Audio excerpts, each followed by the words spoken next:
Piramida sənin videondan sonra bağlandı. Baxın, bir dənə Allah eləməsin, bir dənə elə bir tanıdığınız yaxın bir adamımız var. Çox zərərli vərdişi var. Götürək, məsələn, nəysə zərərli vərdişi var da. Siz də bilirsiniz ki, amma o vərdişi məsələn istifadə edəndə ona xoş olur, halı xoş olur. Siz də bilirsiniz ki, bunun sonu ölümdür. İndi o vərdişin adını çəkmək istəmirəm. Heç piramida da deyil, başqa bir vərdiş.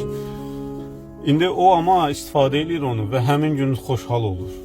Bir sabah xoşhal olur, o birisi gün xoşhal olur, istifadə edir.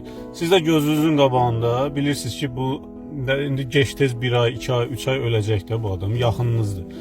İndi siz onu bir təhər qabağını çəkirsiniz və yaxud reabilitasiya mərkəzinə göndərirsiniz. Onun da sizdən sonra zəhləsi gedir ki, sən yox idin, mən gül kimi yaşayırdım da, sən niyə bunu elədin? Bax, piramida, mən başa bir şey bilmirəm ki, indi bunu yazırsınız, çox yazırlar.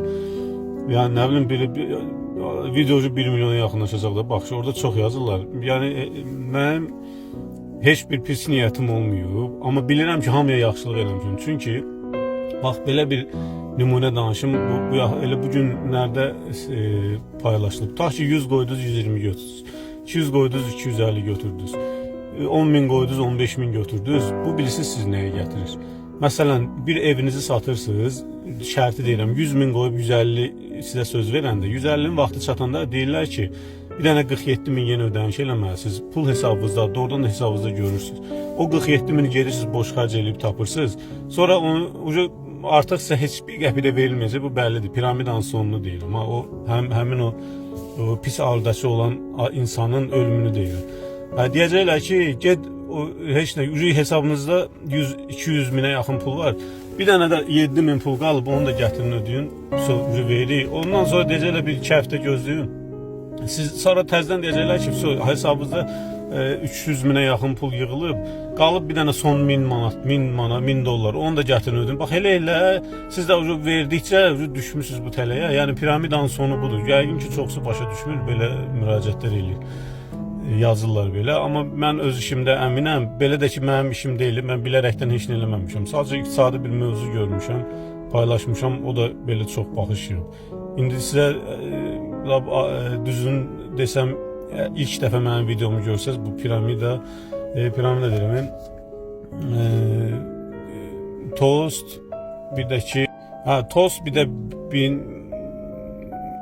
Binance'da, tost bir də Binance, o lap birinci video var bu mövzularda.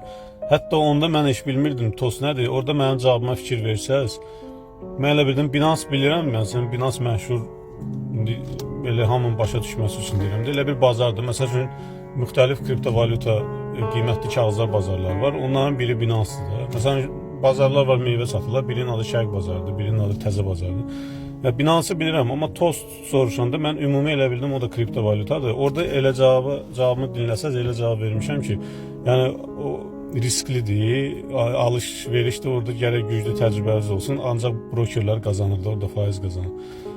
Ondan sonra tostu araşdırandan sonra gördüm ki, bu piramidadır, başa düşdüm ki, bir çox insanlar bura qoşular və axırda o dediyim o 100-150 götürmək söhbətinə axırda bütün eviniz, nəyiniz var, hamısını yığıb verəsiniz, yenə də heç nə əldə eləməyəsiniz. Yəni vaxtında mən elə yenə də özümdə sevinirəm ki, çox adamı xilas eləmişəm. Bəlkə də mən heç kiməm, bəlkə də mən heç nə eləməmişəm. İndi nəticə belə gətirib, indi bu çıxışı da belə elədim. Baxmayaraq ki, demişəm ki, piramida mövzusunu çox şişdir. Mən də baxsaz elə bir mövzunu bir dəfə səsləndirəm, keçirəm növbəti mövzulara. İqtisadiyyata aid mövzular deyil. Çox sağ olun, 4 dəqiqəni də keçdi, dinləmişsiniz.